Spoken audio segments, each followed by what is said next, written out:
I'm Reisigo, and I've completed nearly 100 GameCube games, so I decided to compile a list of the 10 best GameCube games that I've completed during my journey so far. There's going to be a bunch of great games missing from this list, either because I haven't gotten to them yet or they just didn't make the top 10, but I want you to know that this list wasn't easy for me to make. I would be interested to know down in the comments what games you think will make this list in the future or should have been on the list now. I want to update this list every so often to see how my top 10 changes over time. These won't be listed in a specific order, just the games I think that are the best so far. If you find the slightest bit of enjoyment from this video, consider hitting the subscribe button. I focus heavily on the GameCube console, and I'll be continuing working my way through more games in the future, and I'd hate for you to miss out on that. We all know the reason you're here, so without further ado, let's start this list. I'm going to start this list with an honorable mention because it just feels wrong to leave this game off the list.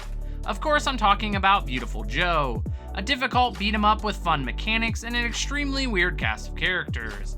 I love the visual aspects of this game being almost comic book-like, but at the same time actually being in a film. It's a super weird design. This doesn't fall on my top 10 because I like the game a lot, but I just wasn't very good at it.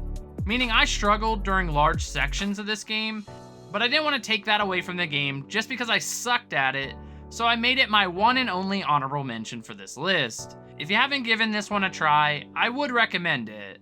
I would say that the only weakness of this game is that the main story is somewhat weak in my opinion, so I'm curious of how they add to the sequel. Number 10, Metroid Prime 2. Metroid Prime 2 was a game that I wasn't sure if I was going to like going into it. I've never been a huge fan of the Metroidvania genre, and the idea of having to backtrack through areas I've already explored made me literally sick to my stomach. But once I started playing this, I was blown away. First off, this game holds up in the graphic department, being one of the better looking games on this list. The combat feels fluent, and the boss fights use the mechanics of the game to perfection.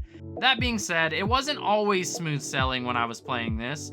I got lost a bunch of times and didn't really know what I needed to do. Or I would spend all my time focusing on collecting one specific item just to find out later on that I needed a new weapon or ability to actually get it. I think that's my inexperience with Metroid games more than the game's problem though.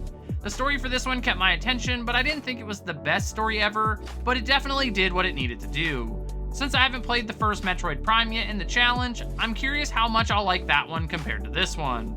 I think if you like puzzle solving and interesting worlds, this is definitely a game to check out.